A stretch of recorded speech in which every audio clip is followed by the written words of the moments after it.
Democrat governors and other perfidious nudniks are ending mask mandates in their blue states so that from now on, when photographs are taken in blue states, Democrat governors won't be the only people not wearing masks. The governors say the removal of mask mandates is due to a change in the science, a gigantic green head that speaks in a thunderous voice until you discover it's really just a little mountebank behind a curtain manipulating a machine, whereupon Anthony Fauci is sent home to Kansas in a hot air balloon.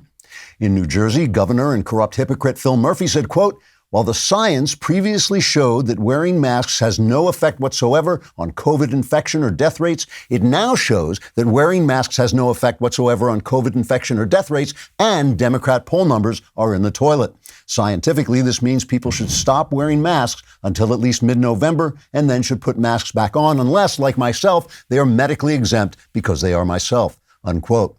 In Washington, the president's chief medical advisor and running gag, Anthony Fauci, recently discussed the developments in a grating high-pitched whine that just made you want to dig your fingernails into his head and rip his face off. Dr. Fauci said, quote, "As a venal bureaucrat whose soul has been desiccated by a love of power and attention so that my statements have become untrustworthy to a degree that would be comical if it weren't so destructive, it is my carefully considered and wholly fabricated judgment that mask mandates should be lifted before voters wipe the floor with Democrats as if they were a mop in a sick bay latrine," unquote. Fauci went on to say that an exception should be made for children in schools who should continue to be uselessly masked because teachers union head Randy Weingarten has her teeth clamped so tightly on the Democrat Party's testicles, it would be a dangerous mistake to try to make her union members earn a living for a change. Ms. Weingarten was unavailable for comment because she was afraid if she opened her mouth to speak, the Democrat Party might escape intact. Another of the blue states that is planning to cancel its mask mandates is California, but an exception is being made in Los Angeles, where County Public Health Director and Walking Dead person Dr. Barbara Fearmonger said masks will continue to be mandated until people stop calling her zombie face behind her back. Dr. Fearmonger said, quote, "Children especially must wear masks because if we don't continue to turn our young people into neurotic, bitter, and mentally ill adults, there'll soon be no one left to join the Democrat Party," unquote. The Los Angeles mask mandate will, however, now affect fewer people than before, since any Angelinos who can will be moving to Nashville. Trigger warning, I'm Andrew Klavan, and this is The Andrew Klavan Show. I feel hunky-dunky, life is tickety-boo. Birds are winging, also singing hunky-dunky-doo. Ship-shaped, tipsy-topsy, the world is zippity-zing. It's a wonderful day, hurrah, hooray, it makes me want to sing. Oh, hurrah, hooray! Oh, hooray, hurrah! All right, the vast right-wing conspiracy known as Klavanon continues. Today, we're going to talk about what we can learn from what has to be one of the biggest cock-ups by Western leadership since World War I, the COVID lockdowns and mandates. And also, I have been so impressed with Megan Basham's cultural coverage for the Daily Wire. I decided I'm going to bring her on once a month so she and I can discuss the culture and whatever she's working on. We'll start today. She's got a great story about the evangelical churches. They have been attacking her online all week. This is a good time to subscribe to us on Apple Podcasts and subscribe to the Andrew Klavan YouTube channel. And if you leave a comment on the Andrew Klavan YouTube channel and it is sufficiently disgusting in some deeply immoral way, we will read it on the show because it'll fit right in with everything else. This comment is from Brian Pulak. He says, "I use code Klavan on everything and it always ends with the same scenario, women swooning, but not because of me. They come and ask me where the sexy white bald guy is." What can I tell you, Brian? You get the discount, you know? settle for the discount. Also, I'm going to forget to do this, so I'm going to do it now. The Truth and Beauty comes out in April. It would help so much. You will like it. It is a book about poetry and God, all the things that matter. So please go on and pre-order it. It comes out in April, but if you pre-order it, the publisher will know that people are interested and they will order enough books, which would be great. Well, we talk here all the time about free speech and keeping free speech alive, and big tech and big government have this in common. They both want to silence any dissenting voices. If you're a proud gun owner and you want to talk on social media about the right to bear arms, chances are that your post will be flagged by a content moderator and you might end up on some kind of watch list. To fight back against having your voice censored by both big tech and big government, ExpressVPN can help. When I use ExpressVPN, I use it all the time, they can't see my IP address at all. My identity is anonymized by a secure VPN server, plus ExpressVPN encrypts 100% of my internet data for protection from hackers and eavesdroppers. ExpressVPN is by far the best VPN I've tried. It's the VPN rated #1 by Business Insider and countless other tech publications. It couldn't be easier to use. The app has one button, you tap it, you're protected. It's that simple. Like I said, it's on all my devices and always on. Defend your right to privacy. Protect yourself at expressvpn.com/Klavan. That's expressvpn.com/Klavan to get 3 months free. Visit expressvpn.com/Klavan to learn more. Like, for instance, how do you spell Klavan? It's Klavan. To put our conversation about the great COVID screw-up in context, I mean, so much harm has been done. People have been forced to die alone. People haven't seen their grandparents or parents die because they weren't allowed into hospitals. People have not gotten the health care they need and have died of other things that they might not have died of. Children especially have been given deep psychological problems. They've lost education. People's dreams have been destroyed. Their small businesses. There's been a huge transfer of wealth to the rich. Joe Biden got elected. It has been an absolute disaster. So I want to begin by talking about evil. Now, this is a word you will notice that you almost never hear me use about a human being. It's not that I never use, I mean, obviously, besides Knowles, it's not that I never use it, but I've never called Obama evil. I did laugh when people call Trump evil. If Hitler and Jeffrey Dahmer are evil, we need other words to describe other things. In American politics, I think people have been spoiled because our leaders have not been evil. Obama was not an evil person. That's why it's so ridiculous when we start comparing them to Stalin or Hitler, even if we think that that's the way things are going. There is an excellent movie, if you've never seen it, by Peter Jackson. I've told this story once a long time ago, but still, it's worth repeating. There's an excellent movie by Peter Jackson before he made Lord of the Rings called Heavenly Creatures. It is one of his best films, I think, and it is a true story. It stars Kate Winslet and Melanie Linsky. It is a true story about a 1954 relationship in New Zealand that ended in murder. It was between a girl named Pauline Parker and a girl named Juliet Home, and they killed Parker's mother. The two of them engaged in this intense, fantastical, it's what's called a folie à deux. It's this obsessive relationship, had a kind of a sexual angle to it, though it wasn't a lesbian relationship. And here's the moment from the film when they decide what they want to do because they don't want to be separated. So what they want to do to Parker's mother. I know what to do about Mother.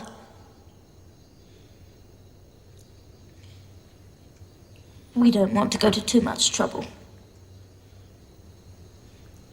Some sort of accident.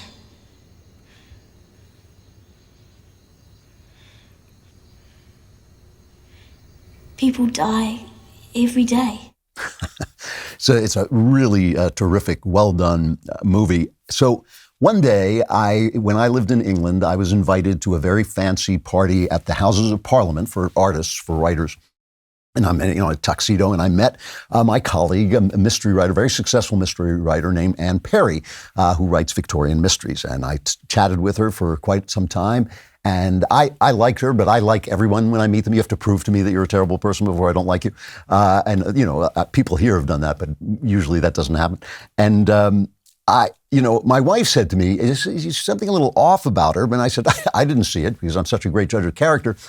We went home to America the next week, and I opened the newspaper, and Anna Perry had been outed as the grown-up who had been in 1954 Juliet Home, the girl played by Kate Winslet, who stood by and assisted while her friend beat her mother to death with a brick, hitting her repeatedly over the head with a brick. Both of the girls were sent to prison for 5 years, and then they were released, and they changed their name, and went off and became a very successful mystery writer. She was living at the time in nowhere, Scotland, absolutely up near Land's End, Scotland. She was really retreated.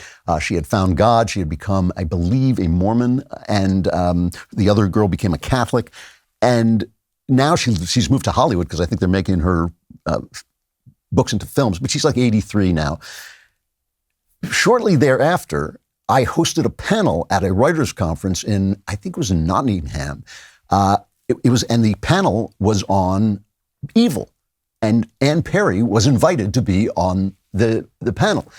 And people were furious at her. We discussed evil, and she would never make reference to the fact that she had just been exposed as having beaten a woman, helped beat a woman to death with a brick. And people were just furious about her. She didn't want to talk about it. She wanted to talk about her religion. She wanted to talk about God and the things that now sustained her. And people came and complained to me about it. But looking at her, I could see that this was not an evil woman. It was a woman who was having trouble accepting what she had done. If she hadn't fully accepted, she still would make excuses about it, but she was not an evil woman. She had just done an evil thing.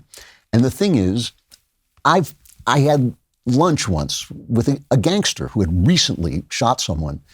That was an evil person. I could look in his eyes and I could see that the person that he was made to be by God had somehow, maybe bad things had happened to him, and somehow some force had gotten into him that had shriveled that soul to a little worm, like the ones that are in the people who were captured by the witch in The Little Mermaid. Remember, they become these little soul worms. That guy, I would have said, yeah, this is an evil guy. No remorse. He had absolutely no feeling about it. He just didn't care. Now, what makes evil complicated is things like that you can do evil, like Anne did. She no question that she committed an evil act, but you can do it in a moment of anger or madness that somehow doesn't define your life. You can do it in ignorance by not thinking through the results of a bad idea, like communism, or a cascade of events can be started by a bad decision, like when you get into a car and you've had maybe one drink too many and then you kill someone. Well, the killing of someone while driving drunk was evil, but getting in the car and thinking, I can make it home, that's not exactly evil. You can become evil by embracing an evil idea and not letting it go, like, everything is to blame on the Jews or whatever. You can become evil through idolatry, love of power, love of money.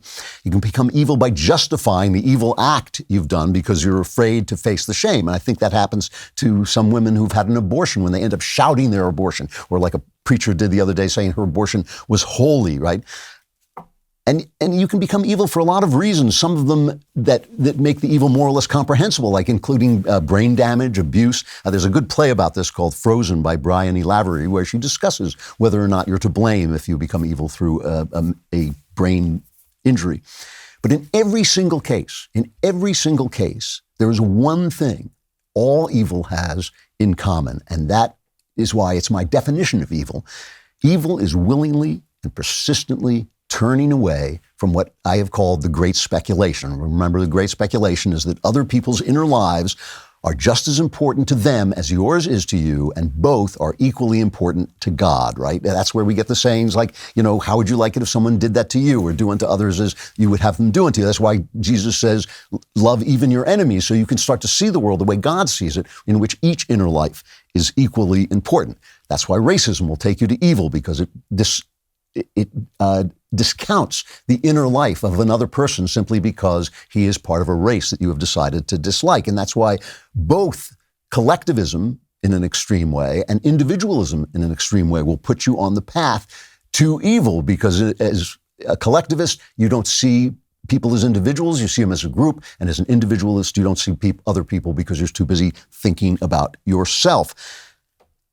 We all do this sometimes. We all turn away from the great speculation. Sometimes we do it to people we love, like when you snap at your spouse, forgetting that you're the person he or she loves and you're going to hurt them when you say the things that you hurt. We all do this.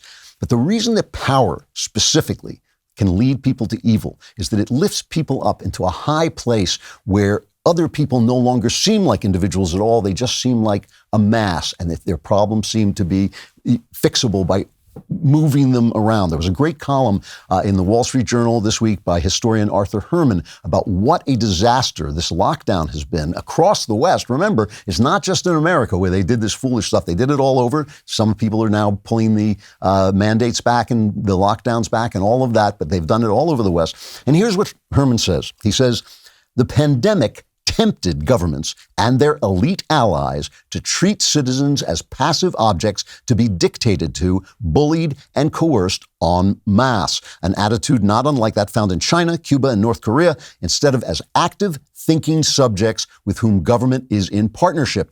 With few exceptions, the Nordic countries are the best examples, governments failed to find ways to affirm that despite the pandemic, citizens were still individuals imbued with inalienable rights and independent moral standing. This is, after all, how most people see themselves in modern society, as free, autonomous beings rather than as laboratory rats in a series of social science experiments. The more powerful government becomes, the more powerful people become, the greater temptation to do this. And this is what happened. Brian DeSantis remembered the great speculation. Glenn Youngkin, my man, he remembered. But a lot of people in power forgot in the joy and delight and maybe desperation, maybe even good intentions of moving people around. Now, remember, one of the reasons I hesitate to call people evil is even a gangster can turn back. And that's the story of the prodigal son. The father sees you coming in the right direction. He will run down the road to meet you. And so what matters now that these people have done so much bad? Our government, our elites, our academy, our entertainers, all of these people, they have caused so much damage to this country and its economy and its human beings and its children. What matters now is what they do next. They can't fix the past. It cannot be fixed.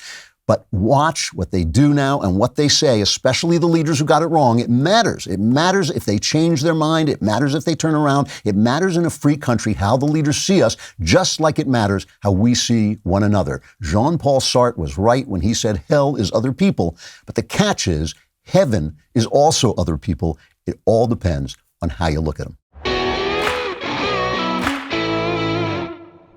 Inflation is wild. I think it's at like the worst it's been in 40 years, something like that. It's not going to get better anytime soon. And that's why it's never been more important to rethink how we shop and how we choose brands that are effective, safe, and in it for the long haul. We love our partner. Naturally, it's clean, and they can help. We love them because they share our values. They're dedicated to providing the most effective cleaning products for your home while reducing your cost, reducing your waste, reducing other harmful chemicals in your home. Their safer chemistry solutions utilize nature's powerful plant-based enzymes to clean every area of your home, from the bathroom to your hardwood floors to your kitchen. You might be wondering, what does this have to do with inflation? Naturally, It's Clean is here to help you save big on the cleaning solutions you use every day by offering many of their top cleaning solutions as a concentrate formula. Many of their concentrate solutions will yield 12 bottles, driving down the cost per bottle and allow you to save big. Try them for yourself. Right now, my listeners can get their hands on the Naturally It's Clean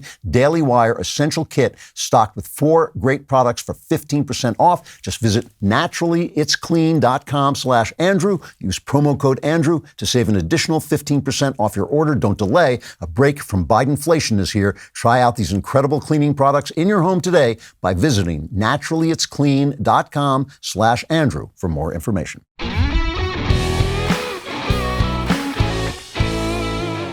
So now the masks are coming off. In the blue states, they've been off in most of the red states already. It really is a weird experience because I travel back and forth, and it is a strange experience to go from a plague city to a city that's been free, that's remained free.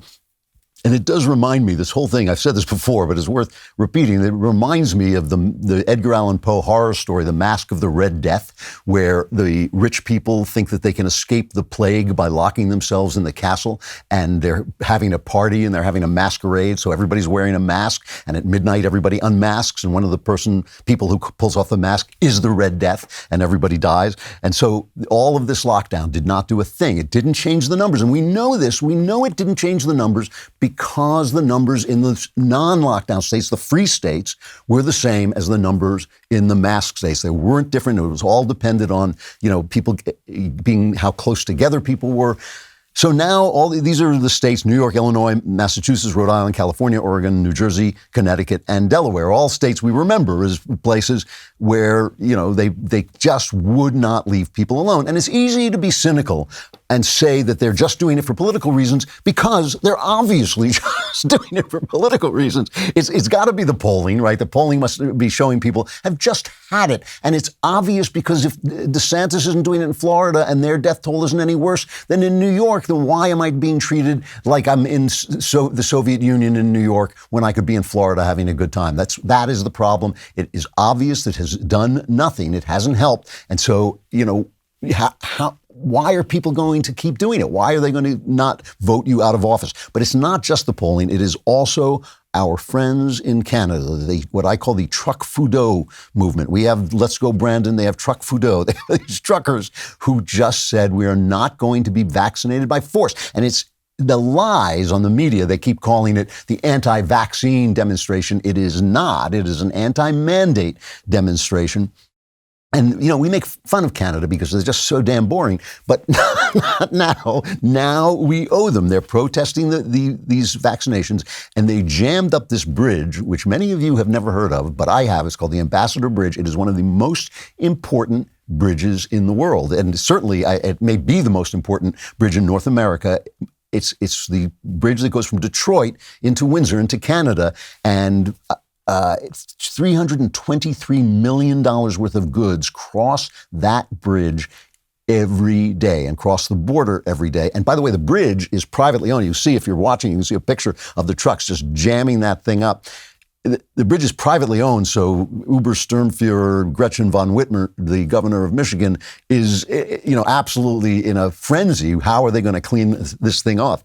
So the hilarity of the reaction to this trucking union is just the fact that it's a workers' revolt, and all these guys on TV and all of the lefties are supposed to be socialists, right? They keep telling, all this time they've been telling socialism, you're going to love it. It's like Halloween. It's great. You don't have something and somebody gives something to you and it's also fair. Workers of the world unite. No, wait, stop uniting, workers of the world. You're not, you don't unite against us. You don't unite in disagreeing with us. This is how, by the way, socialism turns to tyranny every single time. Here is just a brief glimpse of the media reacting to this anti-mandate, not anti-vaccine, anti-mandate demonstration.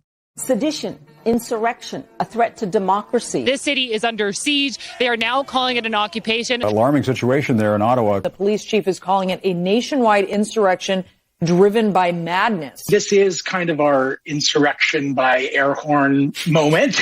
I think it's part of the globalization of Trumpism. Canadians know where I stand. There hasn't been as much violence as some had perhaps projected, but that does not necessarily mean that it has been peaceful. Reports of severe vandalism and criminal behavior. Streets are clogged. The honking is incessant and deafening. This pandemic has sucked for all Canadians. Residents that I have spoken to who say they feel terrorized, intimidated. Residents say they feel like hostages. Residents in that area say that they are being held hostage, that this freedom convoy, as they call it, has essentially imposed a lockdown on them. Some protesters harassed a soup kitchen. These anti-vaxxers actually took food from the mouths of the homeless. Hungry, yeah.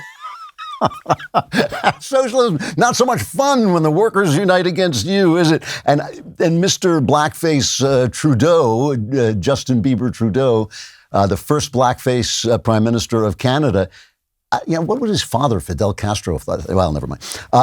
He's losing friends. There he is. He's losing friends on both sides of the aisle because the people are turning for the truckers. And he can't back down. He's furious. He is furious. He's an authoritarian like all these leftists. Scratch a leftist, you find a fascist. He cannot back down. And my favorite comment he made was this one, cut 16. We've seen the curves lower in Canada than elsewhere. We've seen lower death rates. We've seen quicker economic recovery because Canadians stepped up, because Canadians got vaccinated. And I can understand frustrations with mandates, but mandates are the way to avoid further restrictions or having to be restricted. As people get vaccinated, as Canadians have gotten vaccinated, we've been able to get through things. So we have to restrict you so we don't have to restrict you. That's basically it. He doesn't have the right. You do not have the right to tell somebody to take a vaccine. You just do not have it. You can convince them if they trust you, but they don't trust you if you're ordering them around. That is the whole thing. And listen, the reason, usually we don't talk about Canada because let's face it, who cares? But if you don't think that the venal houseplant in the White House is looking at this and thinking, because if it spreads to America, if our truckers start to protest, if they start to block shipments back here, they are going to have more and more supply sides, more and more supply side problems, more and more empty shelves, more prices skyrocketing because of shortages. This is not what Biden needs. So magically, the pandemic is over. Here is Anthony Fauci. He has become like he's now my favorite bureaucrat, right? He says, as we get out of the full-blown pandemic phase of COVID-19, which we are certainly heading out of, what changed? What ho, Anthony? What could it have been? So, and unfortunately, White House spokeswoman Jen Psaki says it's not the same. It's not the same as when Ron DeSantis did it. This is cut 14.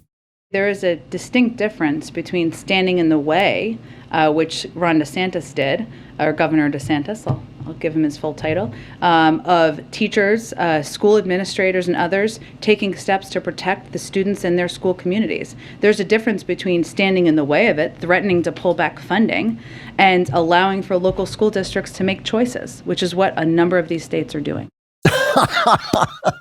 That's utterly absurd. Utterly, this is what I mean. This is what I mean about turning around on the road. You made a mistake. What do you say? You say, DeSantis got it right. He got it right. They got it right in the places where they took the mandates down, which is what lets people make choices.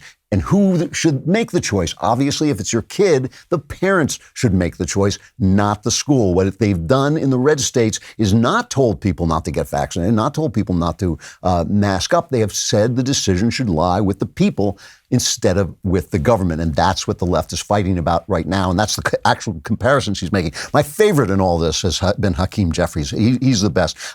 I know that this gets on Ben Shapiro's nerves, but because he gets so angry at the corruption and lying of politics. But that's what makes me laugh about politics, is just the open, raw dishonesty. So Hakeem Jeffries of New York, he's the congressman from New York, he says the masks are coming off because Biden has solved the virus. It's cut 13. The Omicron variant is in retreat. And that's not by accident. That's because under President Biden's leadership, a public health infrastructure was put into place, beginning with the American Rescue Plan without a single Republican vote, to ensure that we can do everything possible to crush the virus. And that is what has been happening. I don't know what it is about that politicians lying bald-faced with that serious face, and sometimes with their pounding there. I don't know what that is that just I find hilarious, but it is hilarious to watch a guy do that. And of course, all the American Rescue Plan was there because of the lockdowns. By the way, I gave them at the beginning this 15 days to slow the spread, and we didn't know about the disease, and we didn't know how many people would kill, and they didn't know if the hospitals would get jammed up. I give them some leeway there. The God King, Jeremy Boring, and Dennis Prager both said, no, this is the wrong thing to do, and they turned out to be right. But they might have turned out to be wrong. It might have been. And their distrust, because I grew up in an America where the government kind of worked, my trust of the government may be a little bit more intact than theirs. I mean, at this point, our government is just a complete cluster. So they were right. We never should have given them the power to shut down anything. But the shutdowns, the lockdowns were the worst part about this. They were worse than the masks. My son, Spencer Klavan, no relation, has written a piece where he said, the federal government basically is in control. The FAA is in control of air travel. So if you want to know what it looks like to have a life controlled by the federal government, get on a plane. It's uncomfortable. The service is lousy. There's no good food to eat. You just feel like, please get me out of here. That's what it's like living under socialism on the plane. So look, it doesn't mean these people are evil. It doesn't mean these people are evil, but they have done a lot of harm. A lot of evil has been done. And if they are not going to turn around, and if they're not going to learn anything from it, then ultimately your soul shrivels up. That's what happens if you have to keep telling yourself, we did destroy children's lives. We did take minority children's education away. The one thing that helps minority children, education, we took that away from them. We abused parental rights. We've done, terrible things to people's businesses. Yeah, but not our fault. It was just, one of those things, all the fault of Ron DeSantis. The person who sounds like that to me, the person who really, I just find a wicked, witch, an ogress, let's call it. I don't want to insult ogresses because, there's the one in Shrek is kind of nice. But Randy Weingarten of the teachers union, the biggest teachers union, she has genuinely been wicked. She has really done a wicked thing. And she's a horrific person. And remember, the American Federations of Teachers have more than 3 million members. And they voted high rates. They make up a huge percentage of delegates who choose candidates in the Democrat Party. And of course, the Democrats want to turn all our children into Marxist, racist, transsexuals, so they need the teachers. And here's what she's saying. I am in favor of an off-ramp on masks. Right. The real issue becomes, is the spread low enough so that there's no dissemination or transmission in schools? And it's not the teachers transmitting to kids. It's more kids and kids, particularly in elementary schools right now. That's not and she basically says she'll never take it off unless there's zero COVID. That's not the issue. That's not the issue. The issue is whether masks are doing anything in schools, and they're not. They are not doing anything, and kids who get COVID don't get very sick, and, they get, what kids are like. I mean, if you've ever had kids, they spread everything. They get every single thing that's going around. You're not going to keep them from getting it. They all are going to get something, and once Omicron came along, we knew the masks weren't doing anything.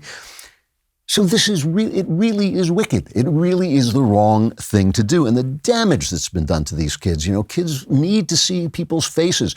And they're having this big scandal. I mean, they had this thing with Stacey Abrams, with just yet one more, she's a pseudo-governor, but one more governor who takes a picture while all the kids are masked and she's got her face hanging out. And this is a big scandal in England, where Boris Johnson has been caught having parties at Downing Street without masks while everybody else was locked down. And people are talking about this as if that's nothing. They're saying, well, it's, more important than Boris Johnson's scandal. No. If you're doing this evil, this wickedness to people, if you're harming people's lives by making mandates, you had damn well better follow the rules, because that is the definition of tyranny. The definition of tyranny is making rules that you don't have to follow, forcing people to do things, but you're exempt. Why? Because you've got the power. Democrats at different levels will not turn back from the road they're on, and we're forcing them back. I think the truckers are helping to force them back. Obviously, the voters in the polls are helping them to force them back.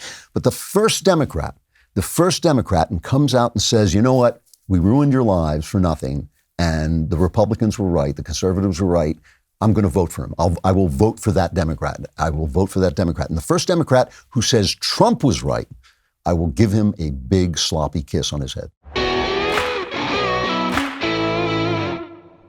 So I'm excited. I just got my Ring alarm in the mail. I don't know if you know about Ring alarm. I've told you about it before, that you know about their video doorbell. I talk about that all the time. But Ring now makes an alarm. Ring Alarm is an award-winning home security system with available professional monitoring. Best of all, you can easily install it yourself. I'm looking forward to that. You can get all of the sensors for motion, doors, and windows that will work on any house or apartment. Get notified right on your phone whenever anything is detected. That's the thing I like about Ring. It goes right to your app no matter where you are. With Ring Alarm, you and your loved ones can rest easy knowing that Ring is helping to protect your home. And it's more than just security. You can add sensors that help protect your home from flood, freeze, and fire too. If anything happens, professional monitoring will call you and can request emergency services. And best of all, Ring's professional monitoring is an amazing deal. You get award-winning professional monitoring for less money than most alarm companies. Ring has an award-winning alarm. Go to ring.com/Klavan to get a great deal on a Ring alarm home security kit today.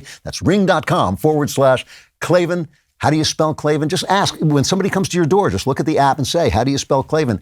If he knows, that's bad. Call the cops.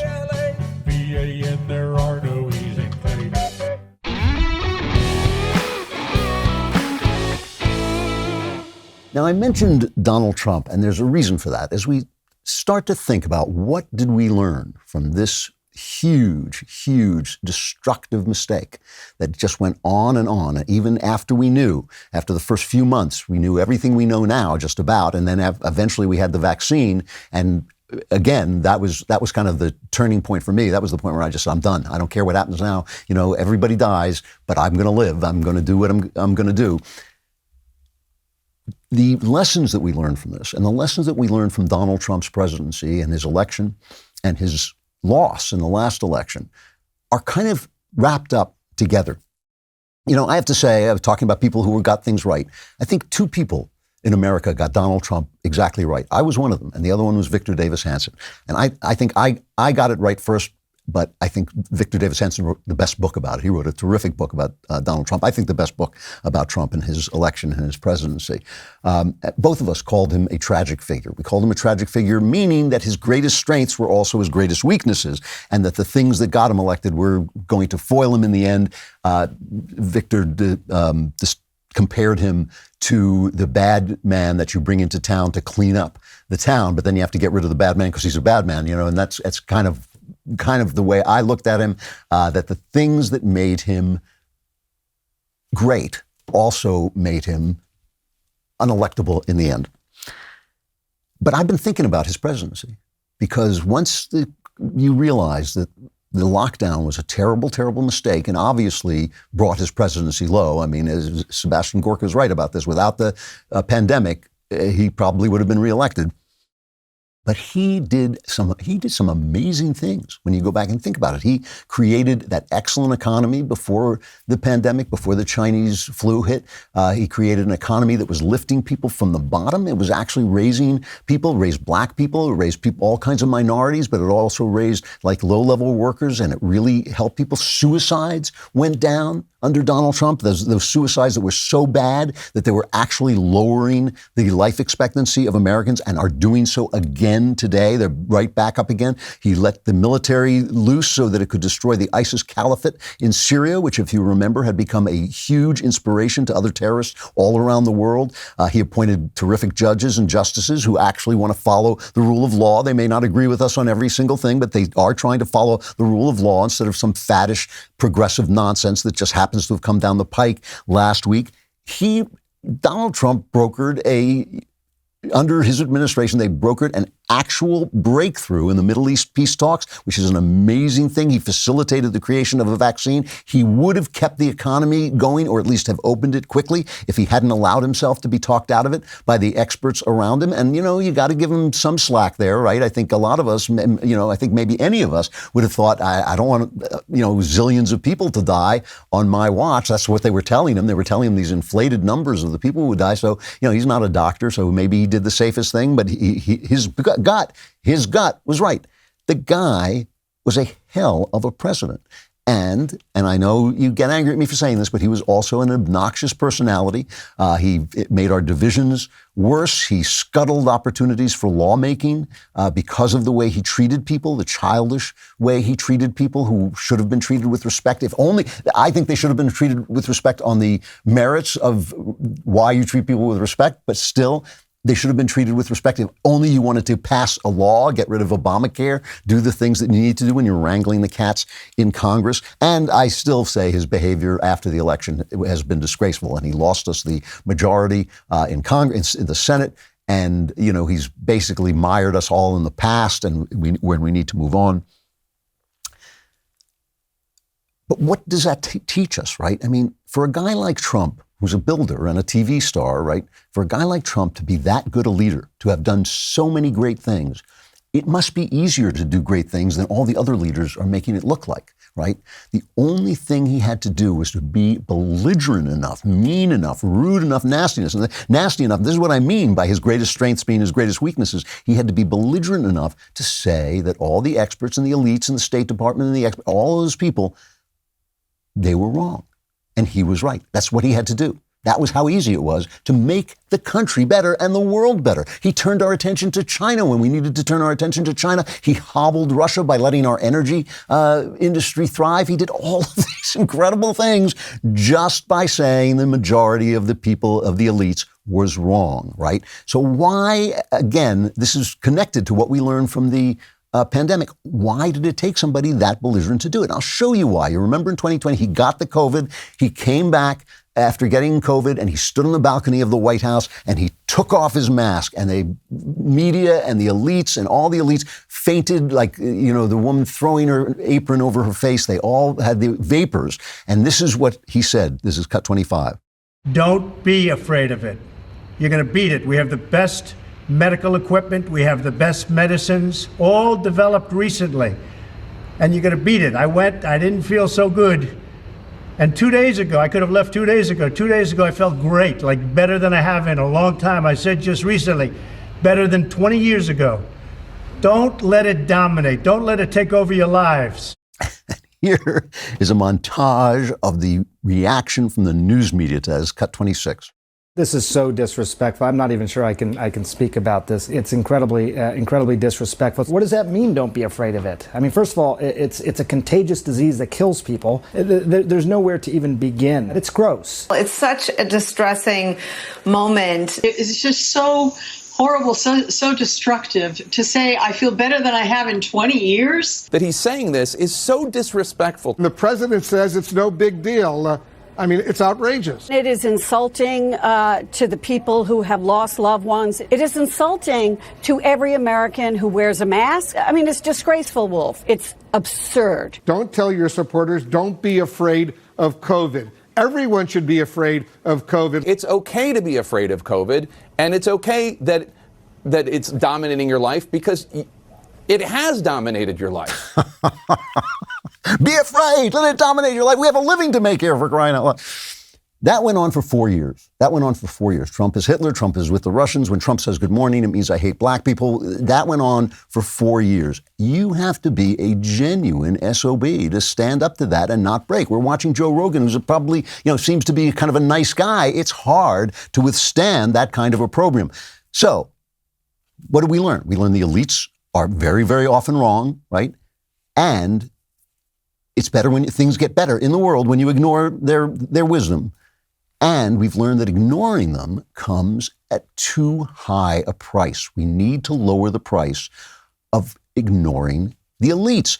What used to be, we used to have a system of checks and balances. That's how the country was built. You had the news media watching over everybody and the two parties fighting and the news media kind of playing referee. That's gone. It's been gutted. That system has been gutted. The consensus of government media, corporations, Hollywood, the Academy is so complete and so misguided that it takes a gorilla like Trump to simply do what's right. And it shouldn't. So that's another thing we should learn. Free speech. Free speech is essential to our country getting better. And that means the speech of people we dislike and even people on the far left and everybody.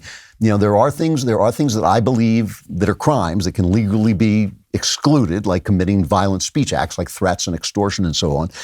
But no, we have to be able to hear people talk, because if we can't hear people talk, this consensus closes in. It's this cloud of unknowing that closes over the elites, and they will not change their minds. And then you have to get a guy like Trump. And I don't think it's altogether a good thing to have a guy who treats people like that in the White House. I want a statesman in the White House. I want a respectful guy in the White House. But you gotta lower the price of being right. You have to lower the price of being right. All of us should learn. This is really something the left has to learn, but I think it's true on both sides. We have to learn to be suspicious of fear and passion. This is the wisdom of the ages, fear and passion, and suspicious of our own passions and our own desires to be taken care of and to be protected by powerful people. Politicians and media and bureaucrats sell fear for one reason. People buy it. If people are ready to say, oh, the climate is going to kill me, oh, the disease is going to kill me, the reason you're not afraid is because it takes courage to live free. That's why you're not afraid. You're not afraid because you're not going to die. You might die. Tomorrow I could go home and get COVID and be gone, or something else and be gone. But I'm going to live. I am going to live. And that requires courage. It requires courage to live free. And that's what they should be preaching. But they're preaching fear because they make a living off it and because it gives them control. People are easily frightened. They want to be taken care of. And the more scared they are, the more they want to be taken care of. And that's where you get these Karens, as they call them, who yell at people about their masks, screaming, I know it doesn't work, but I'm afraid and I want you to be afraid too. And I want people to tell me what to do. And if you don't want people to tell you what to do, then there's something wrong with you.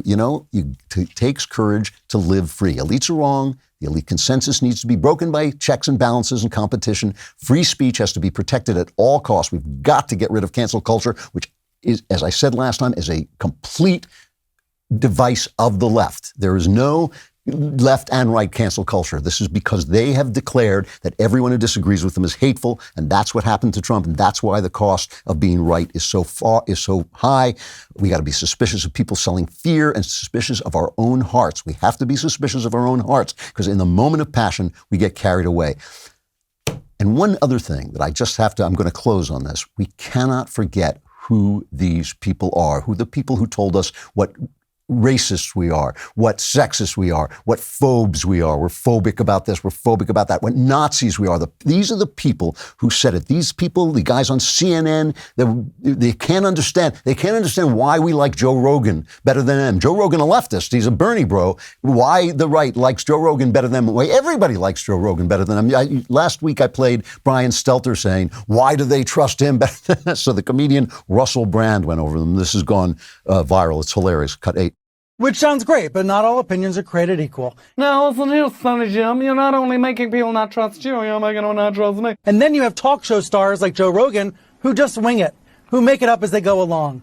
And because figures like Rogan are trusted by people that don't trust real newsrooms, they're like, why don't people trust me? They trust Rogan, but I'm perfectly trustworthy. Look how loose my tie knot is. Joe Rogan's irresponsible. He took horse maggot medicine the other day.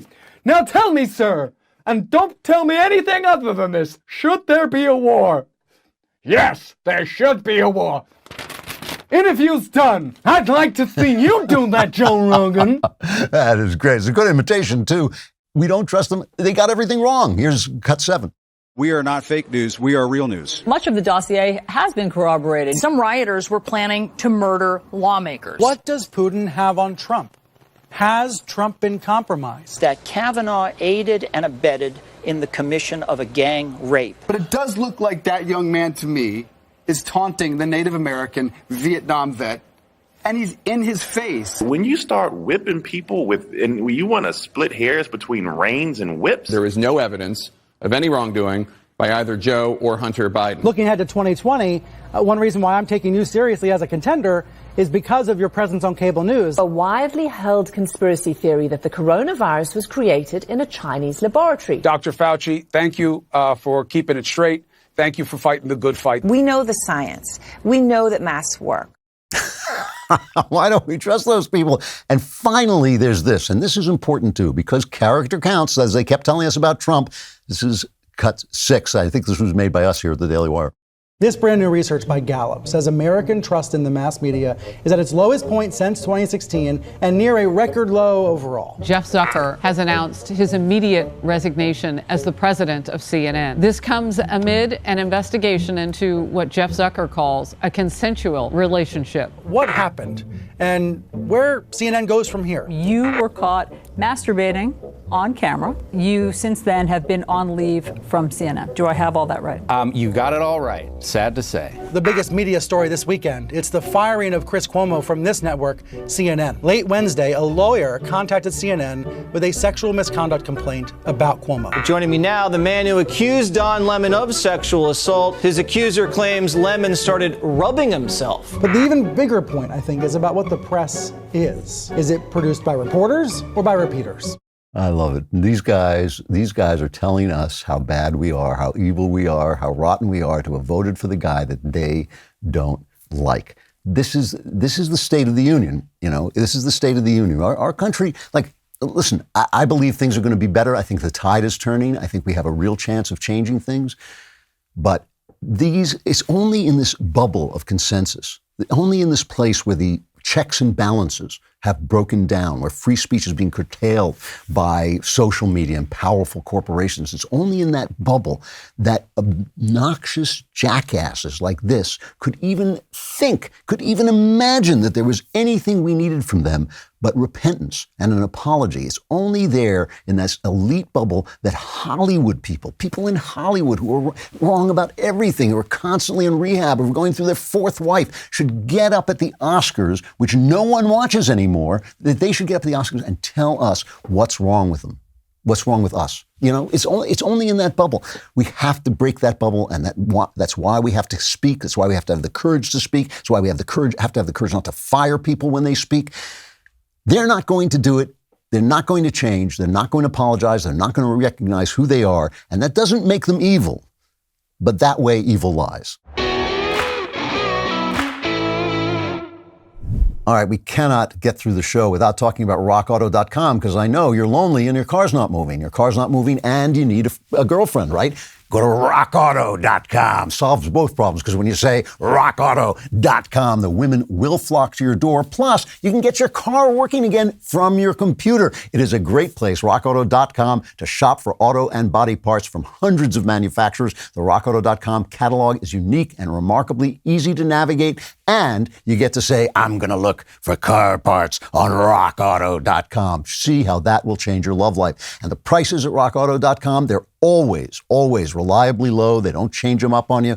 They're the same for professionals and do-it-yourselfers. And there's a great selection. Go to rockauto.com right now and see all the parts available for your car or truck. Right, Klavan, you got to say it the same way. Klavan, Klavan, how did they, in there, how did you hear about us box? So they know we sent you. And then say again, once again, say rockauto.com to make the women come and your car to move.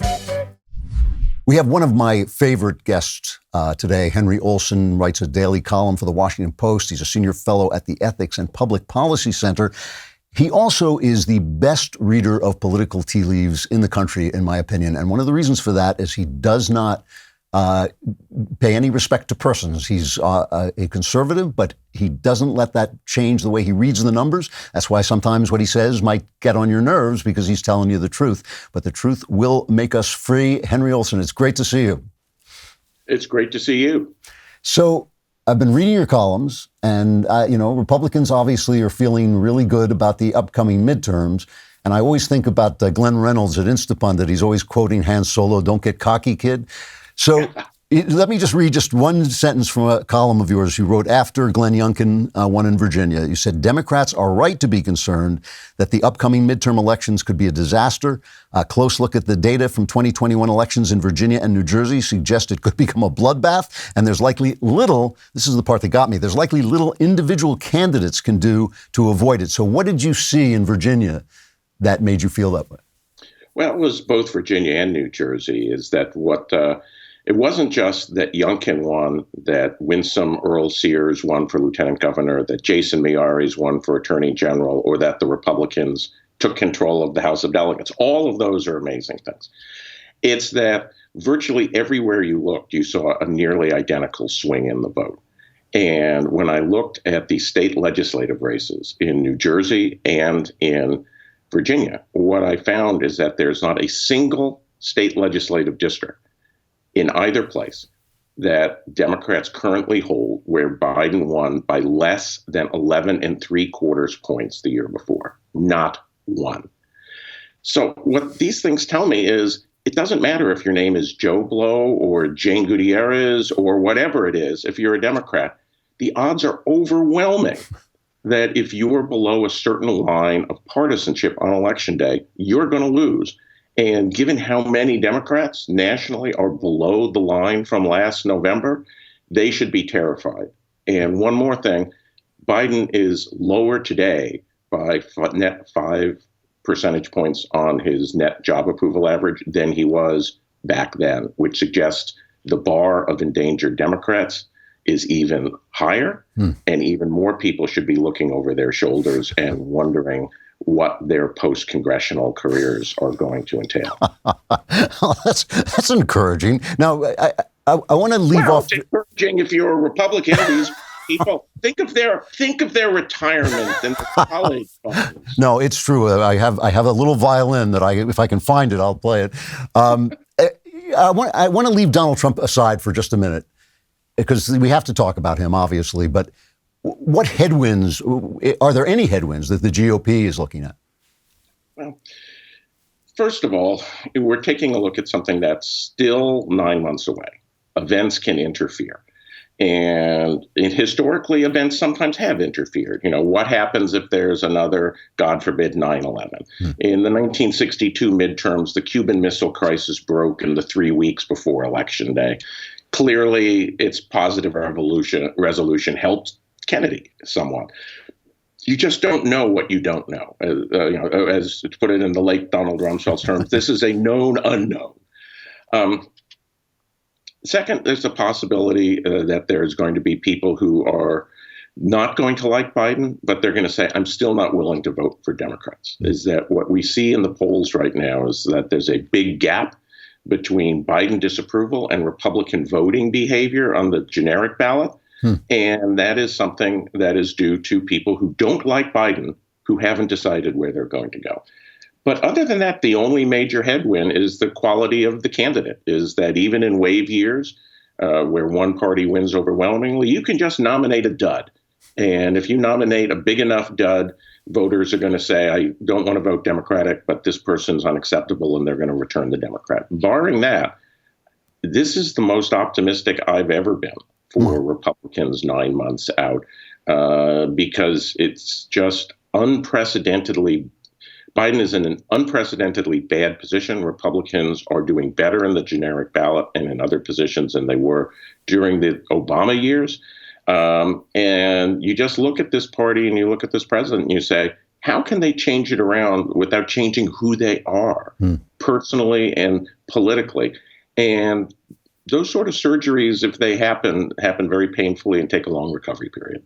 Yeah, and you said that no individual candidate can change this. Is there anything, I mean, if you were advising the Democrats, is there something you would tell them that would help? Yeah.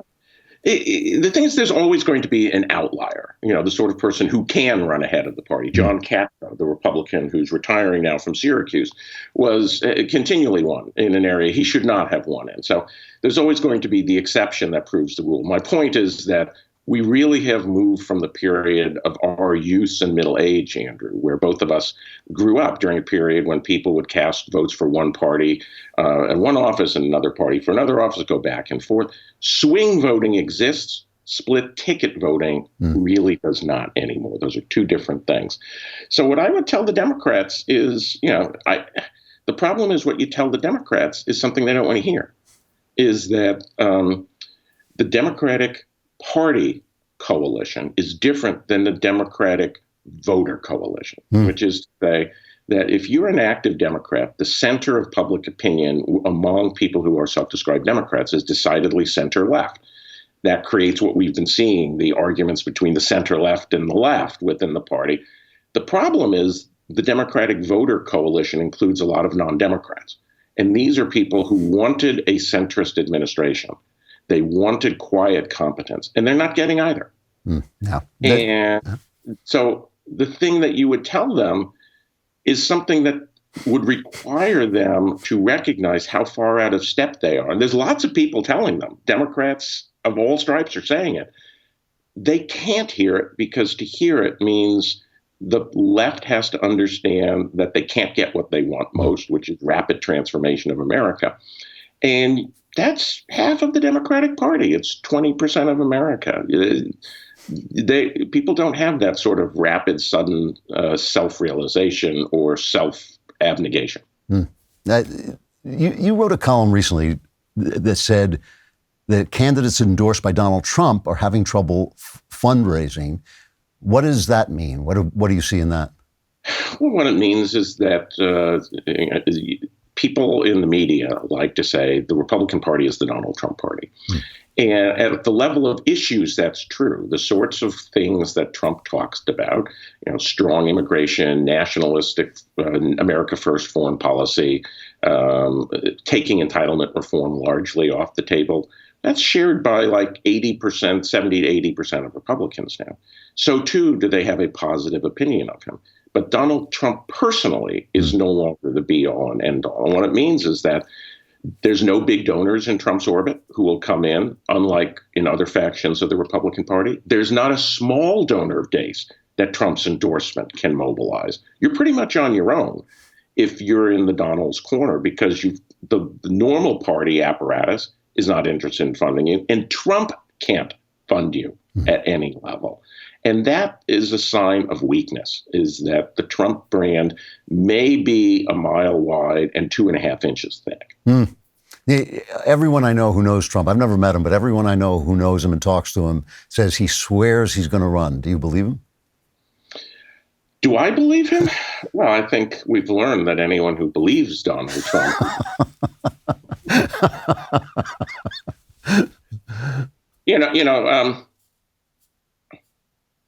I think Donald Trump would like to be elected president of the United States. I do not think Donald Trump wants to be president of the United States. And it's one thing to hold it out there. It's another thing to actually recognize, I'm actually going to have to do this all over again. Maybe he's up to it. Maybe he's not. One thing I know, and I don't need to be told, is that to the extent Donald Trump has marketable value, he has marketable value as long as he holds himself out as a credible candidate. So one of the things I'm looking for is when he puts his, if he finally gets his social media platform together that he's been talking about building, and that Devin Nunes resigned from Congress to run, what's the cash flow? How much does the Donald get from that? What's his ownership stake? What's the business model? Because I think that's going to have a lot to indicate where his head is at. If it's not a big cash flow to Trump, then it's a political vehicle.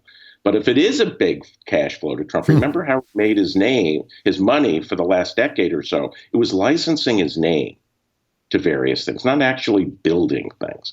There was Trump this, Trump steaks, Trump wine, Trump golf, Trump hotels. It was a licensing endeavor. It could very well be that Trump's going to see a lot higher rate of return on having a political licensing endeavor than he ever did in business, and that might be what he wants. Yeah. It would be helpful at this point, actually, to have him have a voice, or at least have people that have a voice that he's in control of, with people being censored so much on social media. Not many people know this, but I am a small business. I contract out my wares to people. And the thing is, people talk about small business, but my small business isn't small to me, because it's me, and my time actually is money. You do not want to waste your time or your money with repeated trips to the post office. With Stamps.com, you can skip the trip and focus on how to take your small business to the next level. Stamps.com lets you print official postage right from your computer, saves you money in the process, so you can spend less time at the post office and more time making your customers happy. Whether you're an office sending invoices, a side hustle, Etsy shop, or a full-blown warehouse shipping out orders, Stamps.com will make your life easier. All you need is a computer and standard printer, no special supplies or equipment. You're up and running in minutes, printing official postage for any letter, any package, anywhere you want to send. Stop overpaying for shipping with Stamps.com. Sign up with promo code Klavan for a special offer that includes a 4-week trial, free postage,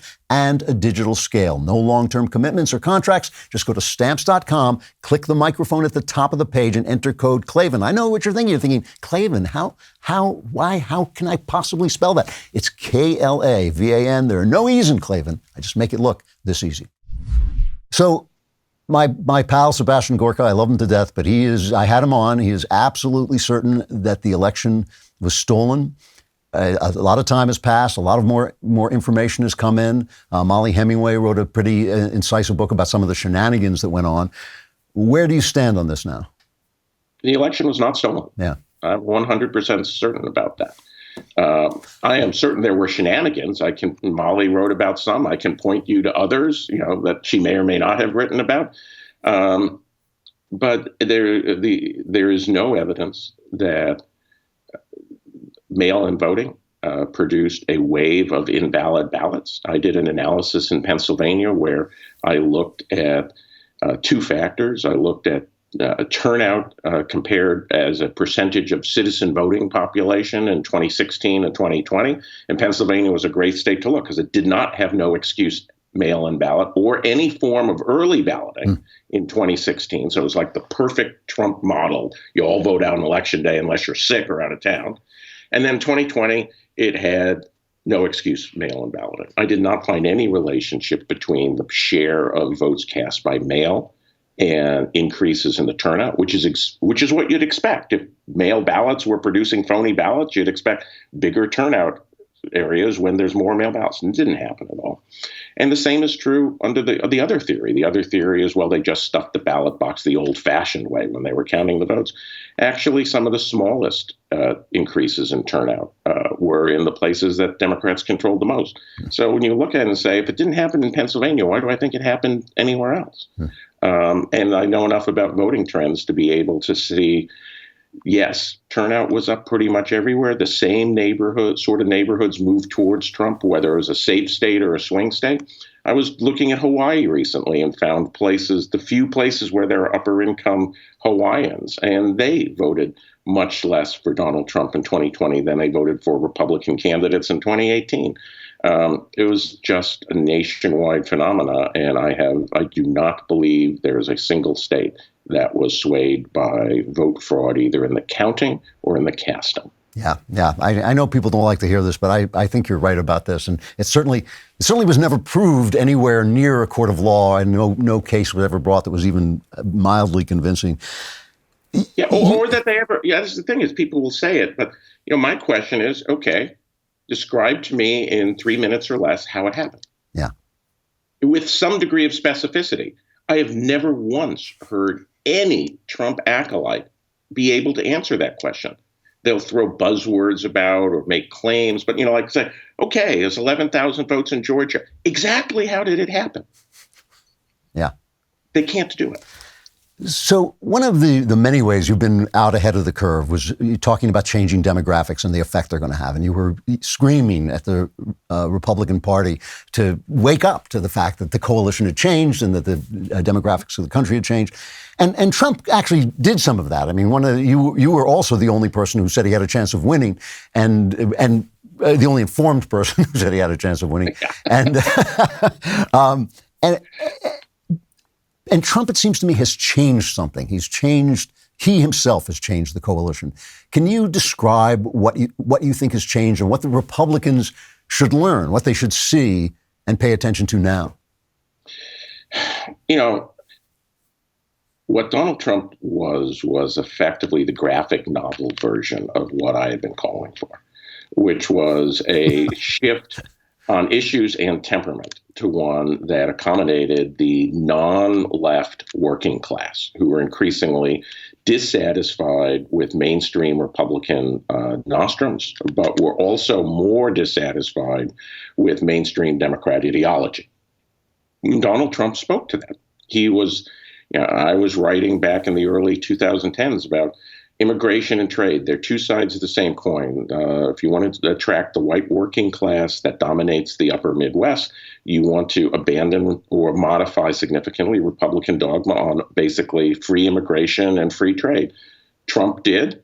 And lo and behold, he got exactly the voter base I was describing for people. He took entitlement reform off the table, another big issue, bugaboo with them. And I always thought that what would happen is that for cultural reasons, the white working class would be the leaders, but the other ethnicity working classes would follow behind. And that's what you're seeing now, is Trump began to bring Latinos and some Asians into the coalition, a little bit in the black. And you're seeing that multiply over the last year in all the polls, that Hispanics are leaving the Democratic Party in droves. It doesn't mean that Republicans will win the nationwide Hispanic vote, but the Democrats have to win it by 40% or more to have a shot at winning the popular vote. If they only win it by 15%, the Republicans are the majority party in this country. And that's something that Donald Trump's dismissal of Republican ideology and his abandonment of a genteel style of talking and replacing it with a rougher, direct, I'm on your side style of talking, which, by the way, was the sort of talk in a more polite way that Franklin Roosevelt did when he attracted the working class away from the Republicans and created the New Deal coalition. The combination of these things changed things irrevocably. And as you're a Republican, the center of gravity in the Republican Party is they want a fighter who will talk about Trumpian issues who isn't Donald Trump. Yeah, that's center of opinion. And too many Republicans want to ignore where that is, so they want to basically, without saying so, bring back the old Republican Party. That dog don't hunt. That's a dead loser. That's what it looks like to me, and you actually have the information to back it up. You are the only person I want to ask this question of. You're the only person whose response actually matters to me. I'm looking at this Roe v. Wade case that the Supreme Court has, and I think there's a small chance they'll overturn Roe v. Wade. It's not a big one, but it could happen. The common wisdom pumped in by the media has always been that if Roe v. Wade was overturned, Republicans would lose elections, that it would cost Republicans at the ballot box. Do you think there's truth to that? I think it is a debatable thesis. I'll present the pro and the con for that. The pro is that the clear majority at the center of American public opinion in most states, not Alabama or Mississippi, but in most states, is restrictions after the first trimester, but free access during the first trimester. So overturning Roe places the possibility of banning abortion in the first trimester. So the argument would be that people who have this, what I call soft abortion rights viewpoint, but have never prioritized it before in voting. They hold it, but they don't vote on it. The argument in favor of of what you just said is that suddenly this becomes activated and motivated, and it moves up the priority list a lot. That's the best case scenario for the Democrats on the abortion issue. The flip side of that is that, first of all, it seems to be a weakly held position. Who's to say people will still hold that position when they hear more, when candidates, instead of trotting out the cliches we've heard for the last 40 decades, or 40 years, 4 decades, actually start arguing about it? Who's to say they couldn't become softly pro-life? So don't think that a softly held opinion is written stone. Secondly, in light of their many years of behavior, it's not at all clear to me that even if they're worried about it, that they will activate it on a national basis unless there would be like a direct threat to them. And that's one thing where I think a lot of places that Democrats could win, you're going to see Republicans act more in line with public opinion. Like apparently the Florida Republican Party is not trying to push a Texas-style 6-week fetal heartbeat ban, but they're trying to push a Mississippi-style 15-week ban. Well, the public supports that. The public wouldn't support, in a place like Florida, an outright ban on abortion. So a Republican Party that acts moderately in the response of the opportunity is one that I don't think will activate the pro-choice majority, the center of pro-choice. And that's the argument pro and con. And I think it's a debatable hypothesis. And if it happens, we'll see more evidence pretty quickly in the polls. Yeah. Henry, great talking to you. Henry Olsen, your columns with the Washington Post still, right? Still at the Washington Post. Absolutely. 5 days a week. Yep. Absolutely great talking to you. Really, really interesting. Thanks a lot. Thank you. You know why I don't worry about ZipRecruiter? Because according to the latest research, 90% of employers plan to make enhancing the employee experience a top priority in 2022 because a happy workplace is key to attracting and keeping great employees. That's never happening here. So I don't need ZipRecruiter because I'm not going to make anybody happy. But you do. If you need to add more employees to your team, there's ZipRecruiter. Their matching technology helps you find the right people for your roles fast. And right now, you can try ZipRecruiter for free at ZipRecruiter.com/Klavan. ZipRecruiter uses its powerful technology to find and match the right candidates up with your job. Then it proactively presents these candidates to you. You can easily review these recommended candidates and invite your top choices to apply for your job, which encourages them to apply faster. ZipRecruiter's technology is so effective that 4 out of 5 employers who post on ZipRecruiter get a quality candidate within the first day. You've got to have your employees happy. You want to find the right employees for your workplace. With ZipRecruiter, try it for free at this exclusive web address, ZipRecruiter.com/Klavan. That's ZipRecruiter.com/Klavan. ZipRecruiter is the smartest way to hire. Klavan, the smartest way to spell Klavan is Klavan. There are no easy Klavan. If you missed the world premiere of Shut In last night, you suck. What a fool. Not only did we get to share a film too gritty and thrilling for Hollywood, but we were able to tease out our next big film, Terror on the Prairie, a Western starring none other than the great Gina Carano. We couldn't be more excited to be making good on our promise to bring you real entertainment. And for the over 500,000 that tuned in, really 500,000, we seriously hope you enjoyed it as much as we did. If you missed it, don't worry. You don't really suck. It's streaming on our website for members only. And if you're not a member, head to dailywire.com/subscribe and enter code SHUTIN for 30% off your membership.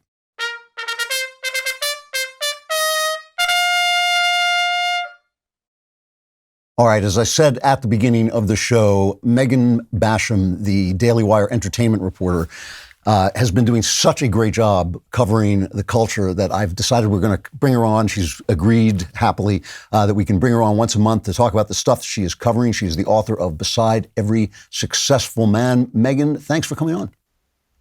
Well, thanks for having me, and thanks for the opportunity. I'm over the moon about it. Well, that last time that my last cultural reporter was Michael Knowles, so you've got to be an improvement there. And but he, he did well, so maybe he does okay for himself. Yeah, he does.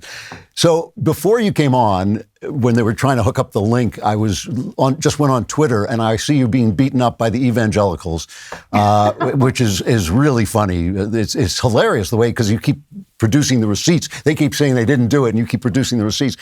So the story basically centers around Francis Collins. Yeah. Mm-hmm. And so before you get to what the story was, explain to people not just who Francis Collins is, but what he has meant to the evangelical movement. So Francis Collins was, until recently, the head of the National Institutes of Health. He ran the Human Genome Project. And so he's really a celebrated scientific mind. He's also noted for being a professing Christian. He identifies as an evangelical.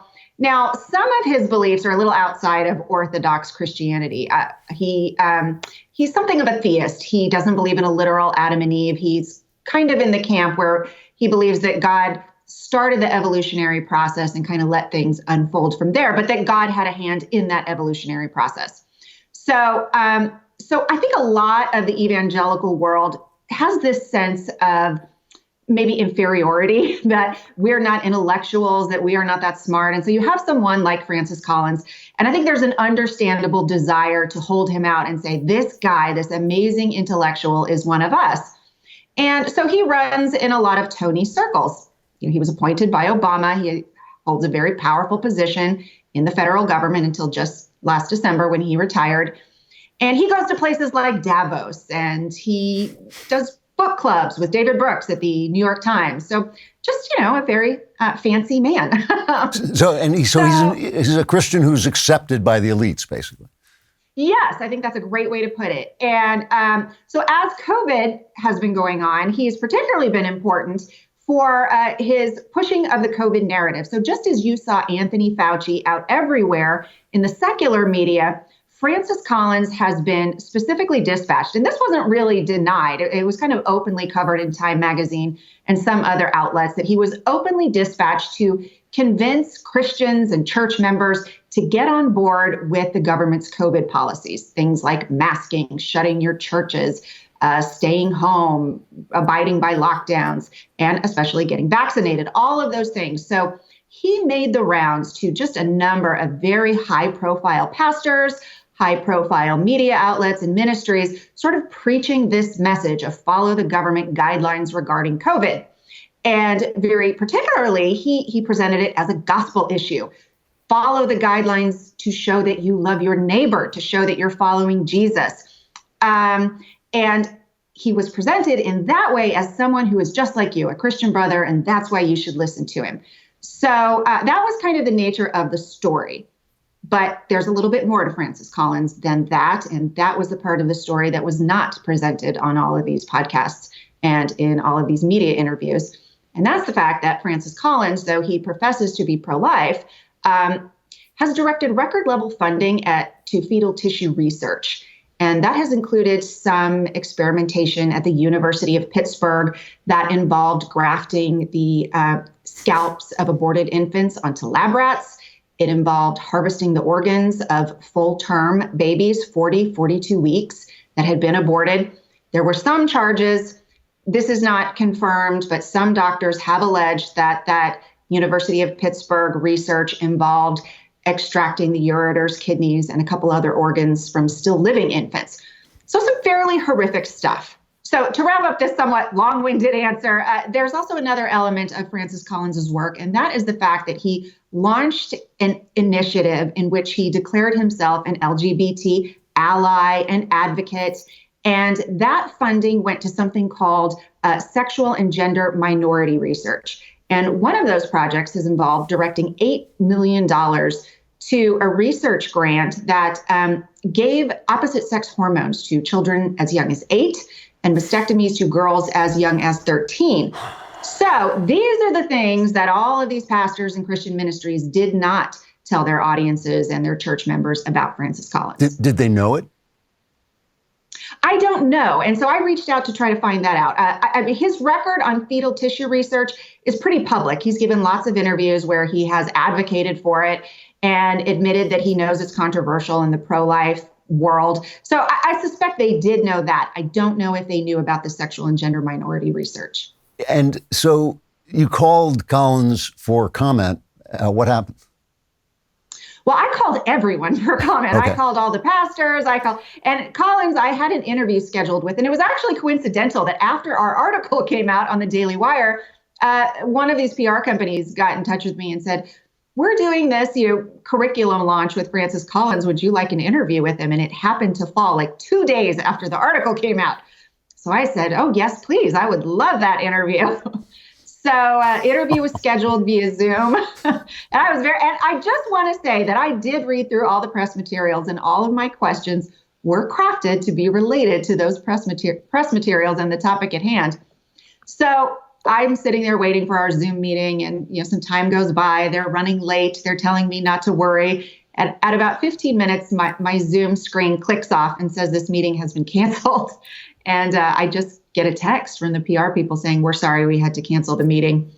They don't answer me for a little while. Eventually, I get an email from his people saying, because your article does not exhibit the kind of gracious tone that we are trying to elevate with Francis Collins's organization, we had to cancel your interview. So that was kind of the end of my story with Francis Collins. So one of the most powerful bureaucrats in the country, he ran away from a girl, is what you're telling me. Like this guy.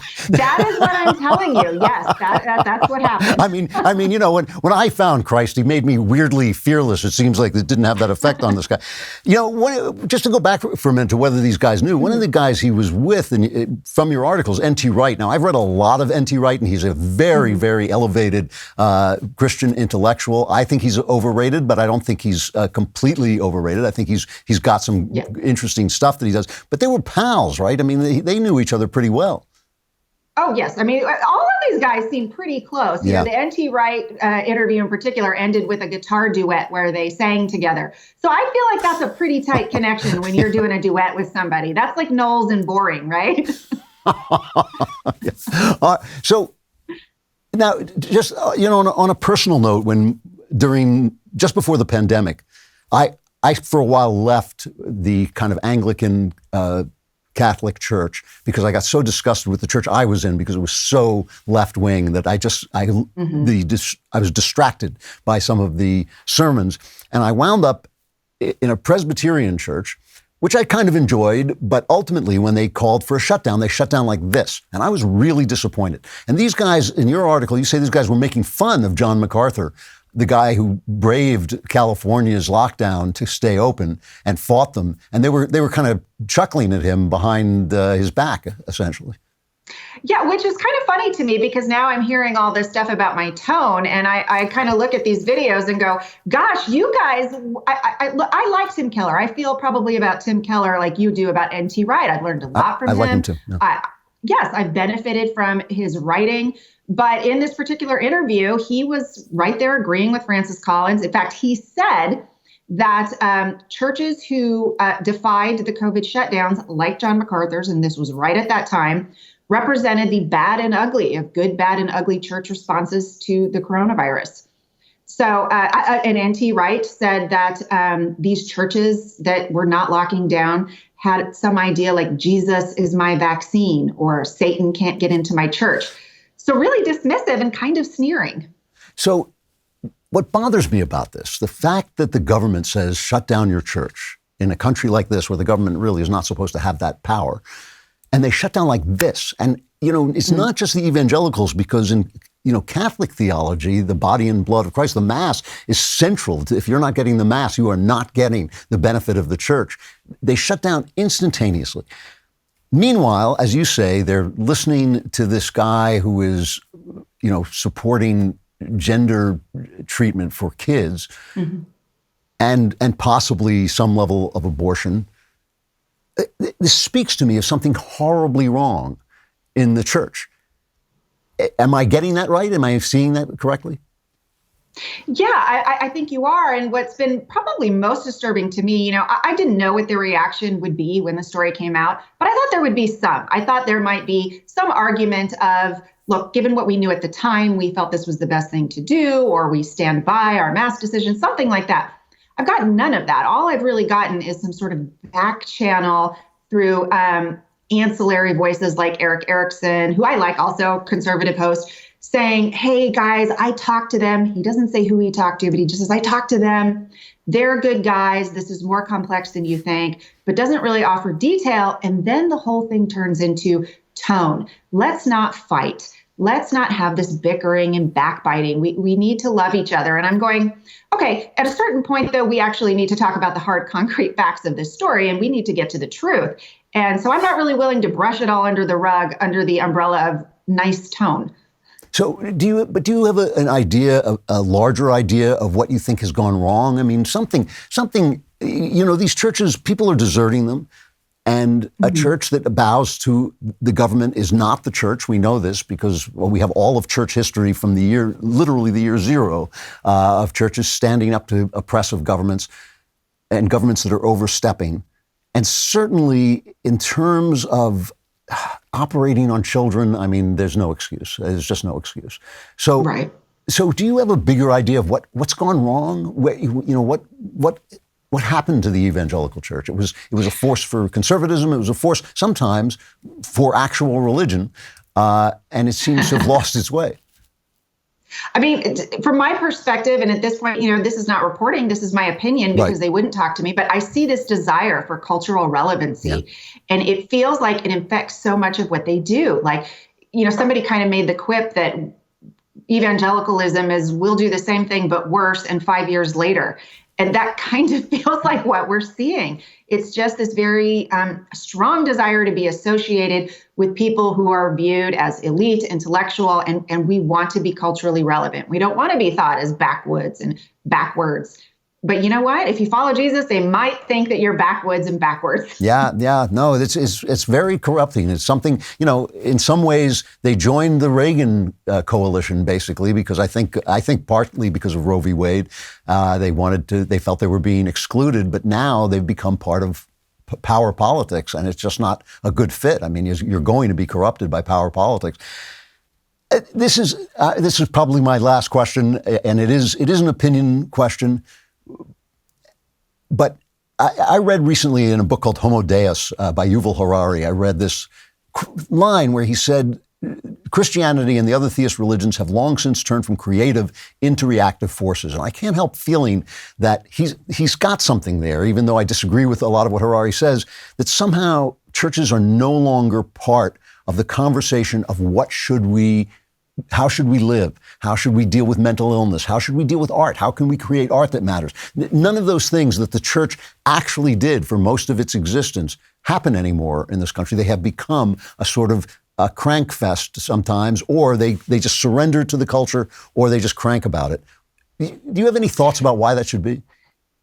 Well, I have to be honest with you. I have felt that way for maybe the last 10 years. And then as much as we all sort of decry the effects of social media, lately I've been connecting with sort of these young, they dismiss them as Theo bros, but there's kind of these very young, strong Christian men who are talking about some really big ideas. And I've kind of been hanging out in their Twitter spaces and listening to them talk about natural law and the application of the common good. And I kind of feel like maybe the tide is turning and there's been a bit of a backlash to where they're going, no, we are here to have an impact on culture, and we're not willing to just sort of follow along and look for contextualization or relevancy where we can find it. So for me, I think that has happened, but I'm kind of hoping maybe we're reaching a tipping point because these young guys, they're not messing around. Oh, that's great. That's great to hear. I'm glad I asked the question. That is excellent to hear.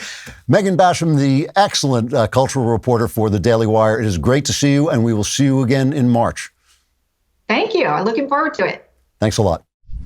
There's an old Bing Crosby song that goes, wrap your troubles in dreams and dream your troubles away. But here we say, wrap your troubles in today's issue of the New York Times and just toss them out because it's time for the Mailbag. I think what annoys annoys me most about white people is when they pretend like they're the victim.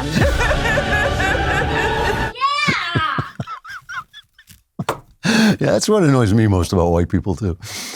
From Ashlan, thanks for doing your show. I appreciate your insights. I saw the clip of Matt Walsh and Dr. Phil. It was funny to see some of the inconsistencies of the left in regard to transgender issues. This is Matt asking the transgender person, what's a woman? And the guy can't answer. But, says Ashlan, I don't think it's a good idea to go down that rabbit hole with too much judgment. I think you do a good job of that. The truth is, biology is messy. Some people do have different combinations of chromosomes. Also in nature, for example, ducks can change from female into male. The human experience is not just defined by biological science, but also presumably by the patterns in which neurons are wired, and presumably a spirit potentially living outside the physical science that we currently know. You make a good point that technology will exist that will create a baby in a machine, a la Brave New World, and the choice to live in that world we may be able to live in that world and choose biological genders instead. Well, look, Ashland, there's a thoughtful letter, and I agree with some of what you're saying. The duck thing is extraordinarily rare, by the way. I mean, it does weirdly happen if a duck's ovary gets infected and dies. It stops blocking the male hormones, and the duck can, in very rare cases, change from female to male, not the other way. But they have a very different genetics than we do anyway. Anyway, the bigger point is well taken, and that's why I thought that Walsh did such a great job, because what we're arguing about is our ability to communicate truths, and we can't do that if words cease to have meaning. And here's the point about this. If I told you that it's true that some people are born with two sets of genitals, but if I told you that a person was born with one leg, you would still say that mankind is a two-legged creature, is a biped. You would still say that. So if a person is born with, the double set of chromosomes, you would still say that people are born as male and male and females are different. You have to be able to generalize in order to think. And they can't change at this moment. A man who thinks he's a woman is an effeminate man. That's what he is. And that's describing him accurately is important so that we can have a vigorous, open debate and not be, censored on social media and not be called names and not suffer boycotts, but simply talk about what it means when a guy says, man, I feel like a woman. I think that I do feel, I have said from the very beginning on this issue that I do feel that there is compassion to be had. I can understand that's a painful thing. We should talk about how that's done, but we certainly do not have anything like the information to cut up young people or to declare that somebody is hateful for thinking that, no, a guy who puts on a dress and pearls is not, in fact, changing his sex. Otherwise, words stop meaning anything, and I think that is what the left wants. The left wants words to mean what the parties say they mean, and that's why I thought Walsh did such a great job, because he hit on the fact that it really was about language and their control of language and not letting people talk. From Charlie, good evening, Mr. Klavan. First, thanks for your excellent show covering culture, religion, and God. I'm 20 years old, and I've been out of the house now for 2 years. I recently moved to a new city, away from any close or extended family, and I've been plagued by intense feelings of nostalgia from my youth and loneliness. I started attending church down the road with that purpose in mind. I remember reading The Great Good Thing, that's my memoir, about how you saw your wife, the Amazon, hitchhiking, and you almost literally chased her until you were married. My wife was a very tall, very beautiful lady, and she was hitchhiking, and the first thought that went through my mind when I saw her, I thought, look at that gorgeous Amazon. So that's what he's talking about. That is in The Great Good Thing. He says, now, I've seen my Amazon, or rather heard her amazing voice at church, because she sings with the choir. I'm planning to pursue her. Any idea of the best way without scaring her away? It's an interesting question, actually, coming from a 20-year-old man. I would think by 20, you would know how to approach a lady that you like.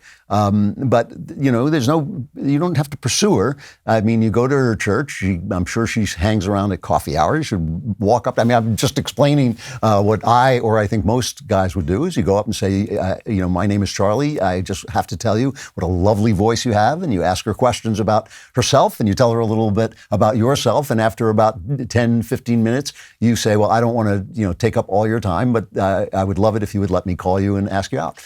And and if she says, I never want to see you again, then make sure she never sees you again. But hopefully you will be charming and pleasant enough where she'll love having, even just a drink to get to know one another. I mean, I think that's good luck. Good luck. Let me know how it goes. I mean, good luck. From Sarah, I'm 22 years old. I struggle with OCD in the form of orthorexia and exercise addiction. Self-diagnosed. She says, my body is not getting enough energy from what I'm asking of it, but I still can't seem to get out of the cycle of disordered eating. I'm a Christian. I recognize my lifestyle to be an idol, so this is really affecting my relationship with God. I would love any advice you have on overcoming idols that aren't necessarily bad, but are idols when we put them above God. You know, this is another one of those things. It's not really a theological, psychological problems act as a sort of shell over your theological problems or your spiritual problems. But until you solve the psychological problem, a lot of times you can't get to the theological problem, the spiritual problem, because the psychological problem causes you to use God as an excuse. You think you're talking to God, but you're really, like alcoholics do this all the time. They think they're talking to God. They're having all kinds of, I have a tremendous revelation. Everything's going to be different now. Nothing's going to be different until you stop drinking. Nothing's going to be different until you get over this eating disorder. You have an eating disorder. You have a psychological problem. And one of the ways you can tell the difference is psychological problems are repetitive. They keep you addicted to the same patterns of thought, the same patterns of action over and over again, OCD and alcoholism and these things, and you have to break that pattern so that you can open up and become a creative, changing person with a relationship to God. I think you need a doctor here. Doctors can be really stupid about eating disorders, but if you get a therapist who is specializes in this, he or she will help you find, hopefully, a doctor who will help you do this, because it's dangerous. What you're doing is dangerous, and you have to stop it. This is not idolatry. This is something wrong in your brain that you have to fix. And I think that fixing it is a godly thing to do. Fixing it is a spiritual thing to do. It is putting your spirit above your body, saying, I'm not going to let my body control my life, because that's what's happening right now. I'm going to break through, but you're going to need help to do that. Don't try and do that alone. You got to get a doctor. You got to get medical attention, and you should get some therapy for this. From Tyler, I'm currently working to obtain my MSW to work as a therapist at the location I'm completing. Oh boy, this is a long question, but I'll try and get to some of it. My field placement, they had us read an article on a treatment modality of therapy called dialectical behavior therapy, DBT. They have a part called radical acceptance. The article discusses how, quote, spiritual awakening is the process of recognizing our essential goodness, our natural wisdom and compassion. And then they point out in the next paragraph how, quote, our guiding myth is the story of Adam and Eve's exile. And they say, this is what they say, this is quoting, the message of original sin is unequivocal. Because of our flawed nature, we do not deserve to be happy, loved by others, at ease with life. We are outcasts, and we are to re-enter the garden. And if we are to re-enter the garden, we must redeem our sinful selves. We must overcome our flaws by controlling our bodies, controlling our emotions, controlling our natural surroundings, controlling other people. We must strive tirelessly, working, acquiring, consuming, achieving, emailing, overcommitting, and rushing in a never-ending quest to prove ourselves once and for all.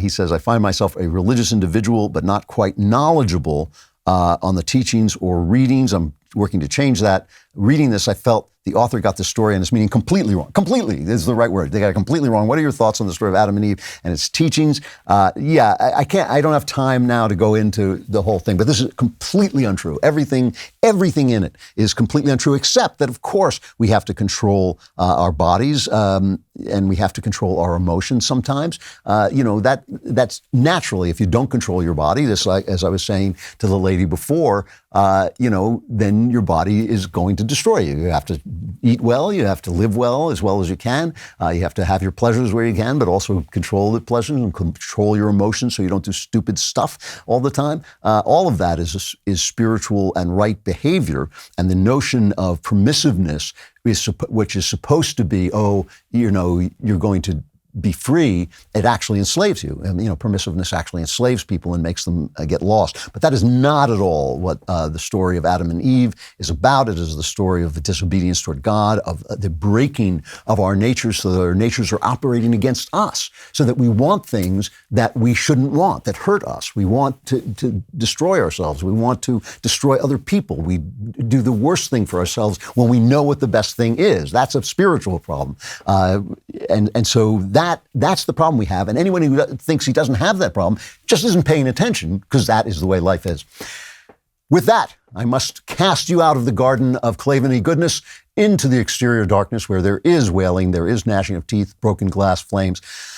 It's a mess, but we will be back here next Friday with The Andrew Klavan Show. I am Andrew Klavan.